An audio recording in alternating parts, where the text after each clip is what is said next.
Implementing database mirroring.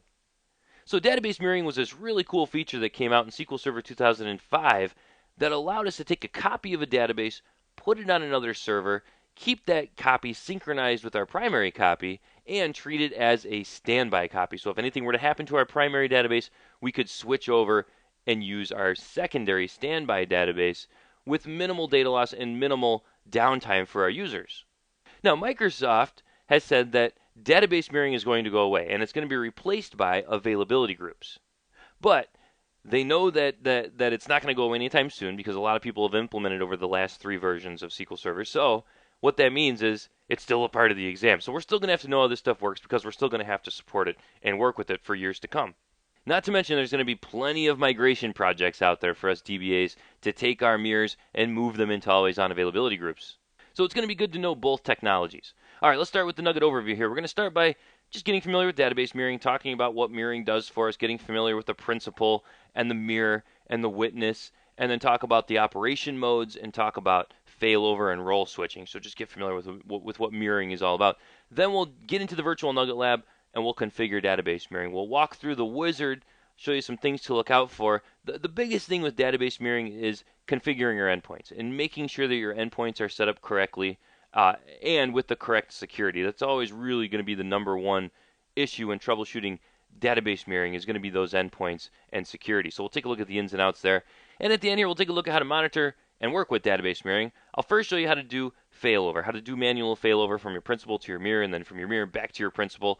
And then we'll take a look at the monitoring tool built into Management Studio that we can use to monitor our mirrors and the transmissions over our endpoints between our principal and our mirror. So what is database mirroring? It's really just high availability for us at the database level. And how it works is, let's say that we wanted to take our production database and put it on another machine. Take a copy of it, put it on another machine. Well, what we would do is we would back it up, we would bring it up on another physical server, another instance of SQL Server, and then we would set up a mirror. So in the mirroring world, this would be called our principal, and this would be called our mirror. Much like in the availability group world, we have primaries and secondaries. Same kind of idea here. And now when we set up the mirror, all we're really doing is we're configuring endpoints.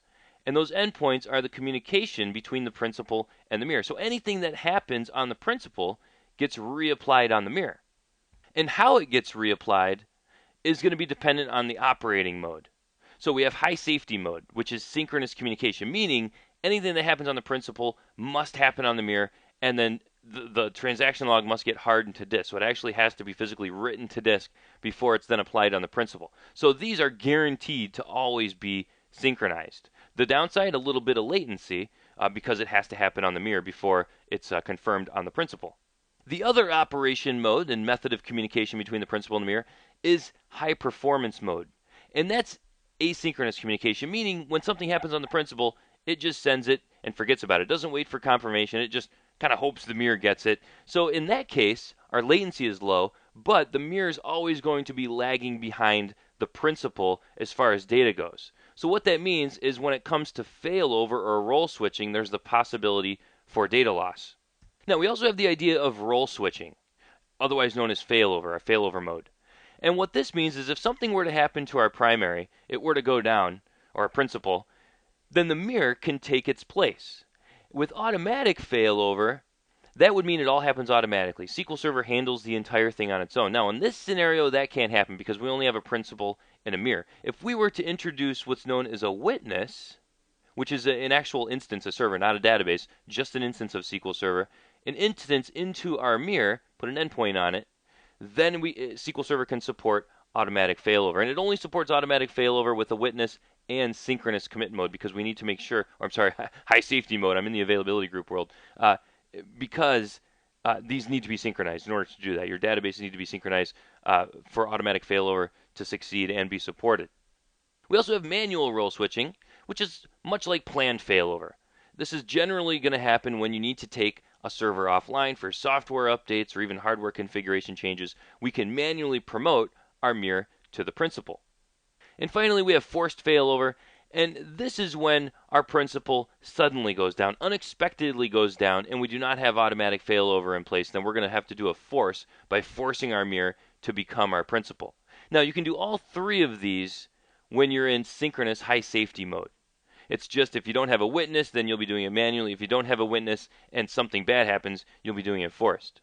Asynchronous mode, the only thing you can do is forced. Now, just a couple of points I want to make about security before we get into our demonstration of the Virtual Nugget Lab. If you're using domain-based accounts, setup is pretty straightforward and simple with database mirroring. In fact, the wizard will create the endpoints and set up security for us. So it'll be really very little to do as far as configuration goes. Again, if you're using domain-based accounts, even if you're using a domain-based account that's different on each instance of SQL Server, not a problem. We can do that in the wizard.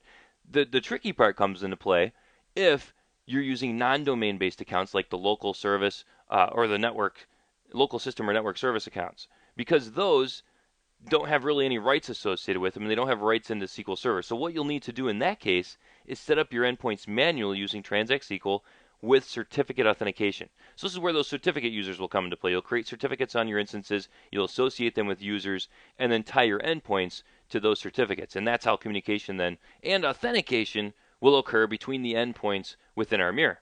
Not something you'll need to know how to do for the exam, but definitely a good to know. And just know that you will need certificate authentication if you're not doing Windows authentication.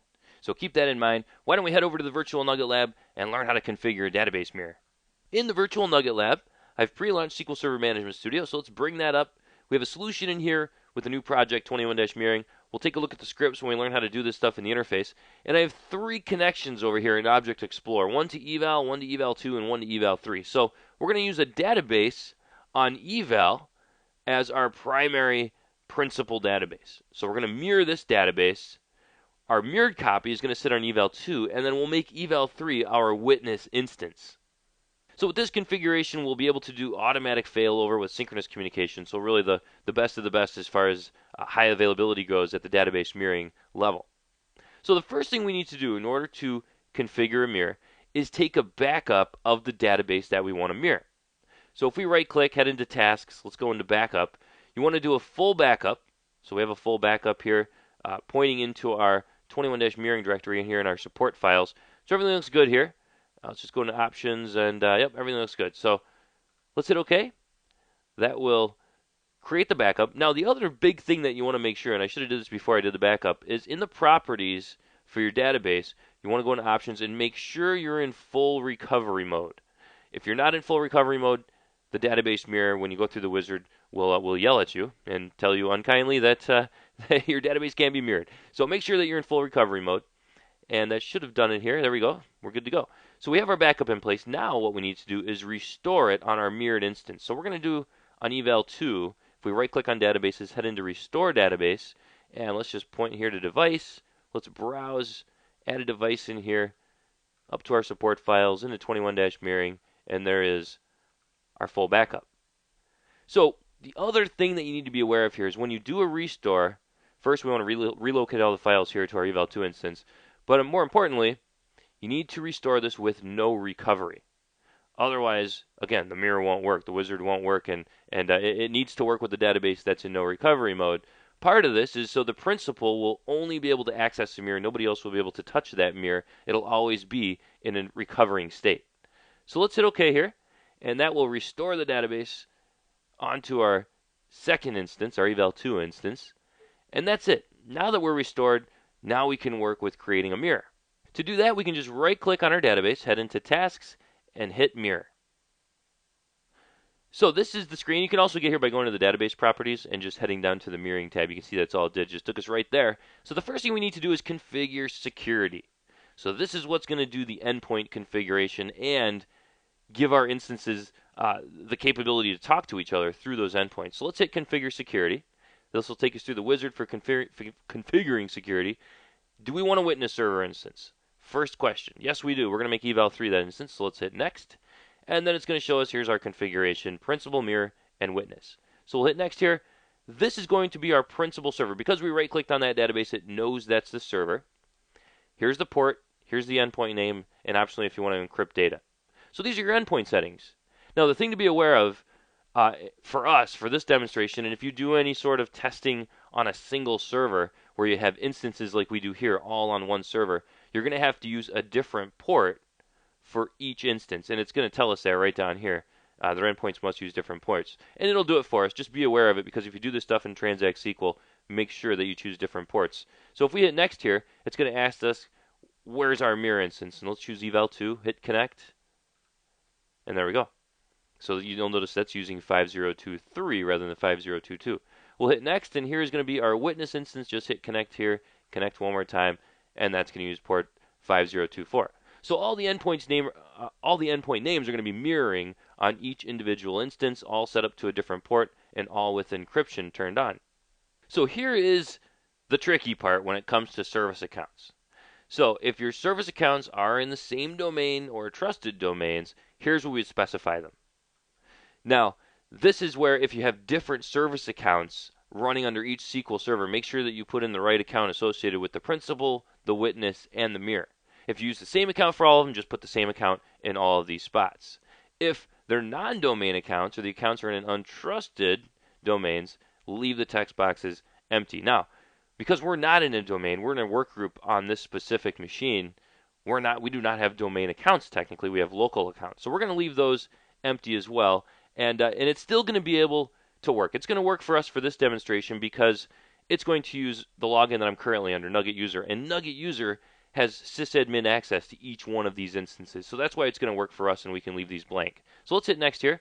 Here's just a little overview of what it's going to do, how it's going to create the endpoints, where it's going to create them, and then what our specific role here for each instance is. So let's hit finish, and this is going to configure all of the endpoints. And there we go. So if we hit close, we're going to get prompted with a message, which really just gives us an overview of what we just chose. So we have our principal, our mirror, our witness all on their specified ports, and we have high safety with automatic failover configured based on our configuration. So if this is all good, we can hit start, and it's going to give us another message here because we're not using fully qualified domain names since we're not in a domain here. Otherwise, it would advise us to do so. But we're good, so we'll hit yes. And that's going to attempt to start the mirror.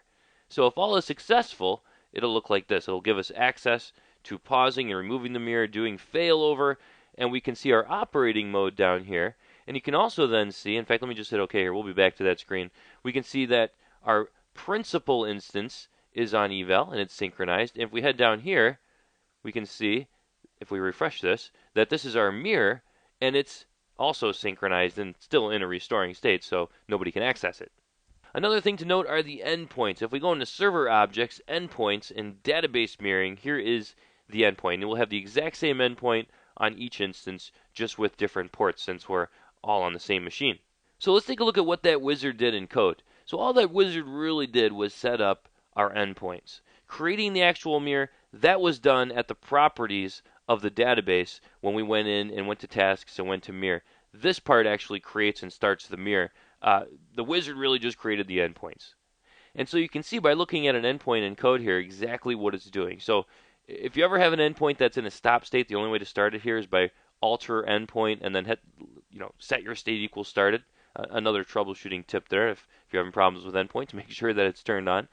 We're setting this as TCP on this port, listening to all IP addresses for database mirroring. And then we have some database mirroring specific properties here. Role is either partner, witness, or all. And you can see our eval and our eval2 instance are both set up as partners, and then our eval3 instance is set up as a witness. So the reason all exists is because a lot of times you're going to have many databases on an instance that are mirrored. And you may have this instance also a witness to another mirror on another instance somewhere. So if you have a dual purpose instance that's both a partner and a witness, you can turn this to all to support that. We also have authentication. So this is where we specify if we want Windows, and then the type of Windows authentication. Negotiate means it'll try Kerberos. If it's not around, it'll use NTLM. You can also force NTLM or force Kerberos. Just keep in mind if you're going to use Kerberos, you're going to need to register server principal names for all of your accounts that you'll be working with in here. And then finally, encryption. And you can choose if encryption is required or supported, and you can also specify the encryption algorithm. By default, the wizard chooses algorithm RC4, but there's a ton to choose from outside of that if you need a specific algorithm. And that's really about it. So the other big thing here with authentication is if you are going to use certificate authentication, here's where you would do certificate and then type in your cert name. And obviously you would need that certificate installed locally here, and then you need users associated with that certificate that would have access to each instance. Now let's get some transactions applied against our principal to see if they hit our mirror. So I opened up mirroring_test.sql. This is just going to create a very simple table, add 5 records into it, and that'll go against our mirror. And now if we look at our mirror, we can see that we're in a synchronized state already. It's not going to take long because we're on the same server with all of these. It was probably pretty much instantaneous. But one way to find out it happens is to check your state. If it says synchronizing, then you know it's currently applying the transactions from your principal database. If it says synchronized, everything's good. Another way to check out the state is going into the properties for the mirror. So if we head into tasks and mirror once again, right down here we have a refresh button that we can always see the current state of our mirror. And another way to do it, or another way really to check out and monitor the entire mirror as a whole, and this is good for a performance reason to see your lag as well, is to launch the database mirroring monitor. So right click on your database, head into tasks, and launch the database mirroring monitor. This here gives us a good overview of our principal and our mirror, their current state, if they're connected to the witness, and you can even get some history here on every time that it sends something over. Even if it has nothing to send over, it sends over empty transaction logs. It sends it over, it looks like about every minute it'll send it over, except when it has something to apply. Then it'll send it as soon as it gets it, as you can see there. So you got some nice history buttons for each principal and the mirror. And then we have our principal log. This shows a little bit of performance stats for how the log is getting sent to the mirror. And then also on the mirror, how the log is being applied. And then you have some stats down here for overhead as well. So this will give you a good idea about lag. And more importantly, to see if the mirror is causing any performance issues, especially if you're in a synchronized state. Keep an eye out for that. And you're working with huge databases that have a lot of activity, your mirror could definitely cause a bottleneck in your database. I also want to show you how to do role switching and failover. So if we right click, let's head in one more time here to our mirror. And if we want to do failover, we have a nice little failover button here, manual failover, of course. And you can see right now we have automatic failover. So if our database or our instance just shut down, eval2 would automatically pick it up. In fact, you know what? Let's test it out really quick. Why not? Let's stop our SQL server. Whoop, something happened. There it goes. So we just stopped SQL, and yeah, we're going to stop everything here. Sure, we'll stop Agent 2. Why not? Let's stop it all. Now, let's see if automatic failover worked. And the way we'll be able to test this out is by scrolling down and refreshing our databases. And look at that. See that? Now we're principal. So now we can redirect users to this database so we won't lose any work or time. so that's pretty cool that you can test it out too just by shutting off SQL Server to make sure that your automatic failover is in fact working. So that's automatic failover. Now let's bring our instance back online here. Let's restart it up. And when this comes back online, which it did there, so if we hit refresh, now it switched. Now our primary, what was our principal, is now our mirror. And we're all synchronized already. So if we wanted to switch them back, no problem. We can just right click on our database, head into tasks, head into mirror, which we already have down here, don't we? Well, we could have just switched that. Whatever, we have 2 open now. Well, now we can just hit failover again. Choose yes. It's just going to swap roles here between our mirrors, and we're good to go. Now if we refresh down here, we're back to the mirror. If we refresh up here, we're back to the principal. I think about the only part we didn't cover here is how to switch operating modes. Pretty straightforward. One more time, we'll head into the mirror here. And here's your operating mode. So if you switch this to high performance asynchronous mode, then it'll take our witness right out of here. And it'll also enable high safety without automatic failover. So these are going to be your forced and your manual failover types here without a witness. But if we did insert a witness in here, it'll open up high safety with automatic failover. So that's database mirroring. Not much to it, not nearly as complex to set up as always on availability groups because we have clustering involved and we have a lot more to availability groups, but we also get a lot more features out of it. But again, database mirroring, it's going to be around for a while, so it's good to know this stuff. But the good news is there's really not a lot to do, as you saw. There's just one dialog box that we have to work with, potentially a wizard to set up our endpoints. But that's where most of the work is going to be, is making sure those endpoints are all configured and they can all work with each other, and the security on them is configured accurately. In this CBT Nugget, we learned how to implement database mirroring. We started off with an overview, got familiar with what it is. We saw that it's just a high availability solution for a single database. We also got familiar with the different parts of it. We saw that we have principal databases, we have mirror databases, and then we optionally have a witness instance or a witness server. We saw that configuration combined with the operating mode, asynchronous or synchronous, will determine the type of role switching and failover that we can do. From there, we jumped into the Virtual Nugget Lab and learned how to create and configure a database mirror. We started by taking a backup of our principal database, what's going to be our principal database. We saw that it also needs to be in full recovery mode, and then we restored it in no recovery mode on our destination. From there, we could create the endpoints, create the mirror, start the mirror up, and then we saw how to monitor our mirror and also how to do failover, both automatic and manual. I hope this has been informative for you, and I thank you for viewing.